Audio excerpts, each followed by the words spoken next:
by the Montana Television Network. Montana This Morning continues on Montana's News Leader. The French president sets a timeline for rebuilding Notre Dame. I'm Ian Lee in Paris with new details on the campaign to bring this famed cathedral back from the ashes. I'm Emma Hamilton reporting in Bozeman, where Search and Rescue wants you to be prepared while enjoying the outdoors this spring and summer. Spring and summer, just ahead at 6:30 on this Wednesday. We'll have a story in a moment. Meantime, our top story this half hour. Fundraising efforts to restore and rebuild the cathedral at Notre Dame has topped $1 billion. This is incredible. French authorities say that the fire was likely an accident, possibly related to restoration work that is already underway in the centuries-old church. CBS's Ian Lee is in Paris with our latest. French President Emmanuel Macron is promising to rebuild Notre Dame Cathedral even more beautifully and do it in just 5 years. The damage from Monday's massive fire, however, is extensive. A look inside the 850-year-old church shows the soot-filled sanctuary covered in debris. The roof with its 800-year-old wooden beams is gone, as is the iconic spire. But even though the flames swept over Notre Dame Cathedral so intensely, much of the interior was saved, and most of the priceless artifacts were taken out in time. So far we know what's saved, and the majority of Notre Dame is saved because Notre Dame is standing. Notre Dame's two medieval bell towers are still intact, and its stained glass rose windows appear mostly unscathed. It'll at least be another day before that scaffolding is stabilized, so the rubble can start to be cleared away. As long as the vaults hold, the structure should be okay. But you have all the water and you have all the wood debris that's fallen on top, and they weren't made to carry that weight. For a second night in a row, thousands of Parisians came together to sing and pray. Yesterday night, we were shocked, this man said. We woke up in a bit of a fog, but we see the hope now. Around the world, there are tributes in solidarity to France, including church bells at Westminster Abbey and the University of Notre Dame. Ian Lee, CBS News, Paris. Now, most experts believe that the rebuilding of Notre Dame will take at least 2 or 3 times longer than the 5 years that Macron is aiming for. But there may be a reason that he wants to get it done so quickly. In 5 years, in 2024, the year Paris hosts the Summer Olympics.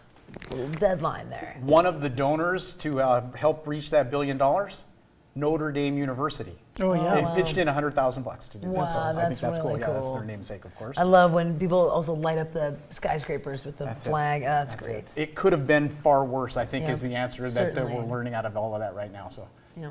Just like our weather, it could be far worse. Always, especially this time of year. And if you wait about 40 minutes, it'll probably change again. That's true, yeah. 37 degrees in Belgrade, 37 in Butte, 30 degrees in West Yellowstone. Actually, it looks like it's going to be a pretty nice day overall. Temperatures near the 50-degree mark, but windy. Temperatures holding near the 50-degree mark today.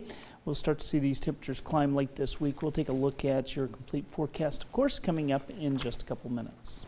Thank you, Matt. 6:32 now. Top local stories. A Bozeman couple could each go to prison after they were caught having sex in a crowded children's pool at a local hot springs. Now, it's a case that we did bring to you first on Monday when the woman appeared in court. Yesterday, 35-year-old Erin Miller was formally charged with indecent exposure in connection with that incident that happened on Friday. 5 witnesses saw Miller and a 33-year-old woman, Dawn Klein, having sexual intercourse approximately 10 feet from children in the pool before someone did call the sheriff's office. The incident was also recorded on surveillance video. Miller's bail was set at $5,000. Klein's bail also set at $5,000. Both are not allowed to go back to the hot springs. In other news, a bill to crack down on drunken driving in Montana caused quite the controversy last weekend when it was stuffed into another bill committee in a last-ditch attempt effort to get it passed. But now the bill is dead. MTN's Mike Dennison has the update. The bill, sponsored by Republican Senator Keith Regier of Kalispell, had been tabled by a House committee last Friday.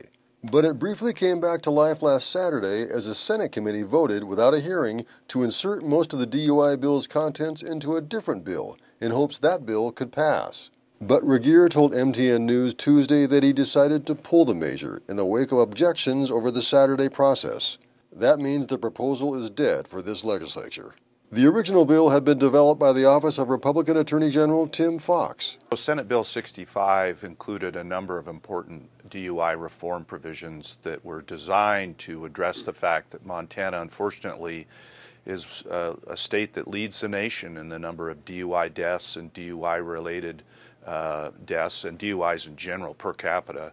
Those changes included allowing blood draws of first-time DUI suspects so they could be more assured of conviction and sent to treatment programs, higher fines for serial DUI offenders, and getting rid of laws that made it easier for people to drop DUI offenses from their record. Regier said Tuesday he's disappointed the bill ended up dying, but Fox said he and Regier have managed to pass other reforms in recent years, and Fox said he won't stop working on the issue. My parting act as Attorney General in next year will be to propose agency bills which will have to be transmitted to the legislature before the end of the year. And a DUI bill, I can guarantee you, be one of those bills. Reporting from Helena, Mike Dennison, MTN News. Now, Mike tells us the amended bill missed a transmittal deadline, can't be revived without a supermajority vote. And Bozeman has finally hired its next affordable housing manager. Lauren Olson is a native of Bozeman. Olson was a mortgage banker and served on the Bozeman Area Chamber of Commerce and Southwest Montana Building Industry Association. Olson also started last Friday. He'll have a lot on his plate. Community Development Director Marty Matson says without getting his position filled, the Affordable Action Plan would not have been able to move forward. So this is great timing. We're ready to roll on the action plan, really get out there, start, getting the community involved in what they see as the needs for affordable housing and what we want to try to work on. Now, Matson says with the help of Olson, hopefully the action plan will be finished at some point this fall. Shift gears just a little bit. The school in Divide trying to get a special status to keep it open despite its low enrollment. And the Divide School is about 20 miles south of Butte. It's asking the Butte Council of Commissioners to grant the school isolation status so it will keep receiving funds to keep it open. Now, the school only has 8 students. Isolation status means the area is too far for students to travel to other schools. Now, without the status, the residents of Divide would have to chip in to keep the school funded. A lot of the residents here in Divide went to Divide School or have family that do, and so they've got some ownership with it and some pride in their school. And so I think even if we did not receive isolation status, they would back us up to keep us open, but we don't want to put that burden on them. Now, Boyle is confident that the school will receive isolation status like it has in the past. Well, in an exclusive interview with MTN News, Congressman Greg Gianforte says he's seriously considering a run for governor in 2020. Political insiders for months have speculated Gianforte may throw his hat into the ring. Current Governor Steve Bullock cannot run due to term limits. The second-term congressman lost to Bullock back in 2016. Congressman Gianforte told MTN that after receiving strong encouragement from the Montanans he meets throughout the state, he's considering running. So it's a great honor to serve Montana. We love this state. We've raised our family here. On that particular question, I've been talking to people all over the state. I've been getting a lot of encouragement to run for governor. I have not made a final decision, but I'm seriously considering it. Now, multiple Democrats have put their name in the running for Montana's lone House seat, which Gianforte currently occupies. No Republicans have announced plans to run for Congress. And other Republican candidates to run for Montana governor in 2020 include State Senator Al Olszewski, an orthopedic surgeon from Kalispell. He announced he was running last week. 2 other Republican office holders, Attorney General Tim Fox and Secretary of State Corey Stapleton, announced earlier this year that they will be running for the seat. A Democratic candidate for governor in 2020 has yet to emerge. Shifting gears now, in 2018, Gallatin County search and rescue crews responded to 101 calls. MTN's Emma Hamilton has more on how to be prepared while enjoying the outdoors and this spring and summer. Search and Rescue calls this time of year the heavy pack season. And with this backpack here, I wouldn't get too far. You need your dry layer, your warm layer, along with your normal essential necessities. Items to make a fire, food, water, and a cell phone to be able to communicate out. This time of year is truly pretty tricky. When you leave the trailhead, it could be bare and dry, but you're not going to be very long before you're post-holing up to your knees in snow this time of year. So you have to be ready for that. Jarrett says nature can always get in the way, no matter how in shape or experienced you may be. During the winter, it's snowmobiles and skiers. Imagine that.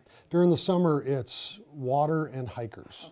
And it is not very spectacular in that the hikers are out doing really good stuff. The message is getting out and people are being prepared. It is typically slip, trip, and fall.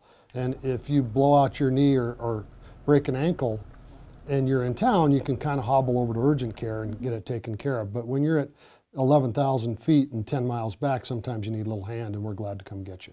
Jarrett says that the best way you can be prepared is to always know your terrain and never travel alone. Reporting in Bozeman, Emma Hamilton, MTN News. Always Plan good. ahead. Yep. Always Plan good ahead, to hear people. a couple of tips like that. Always good. Get your head around it. It is time for a quick break, but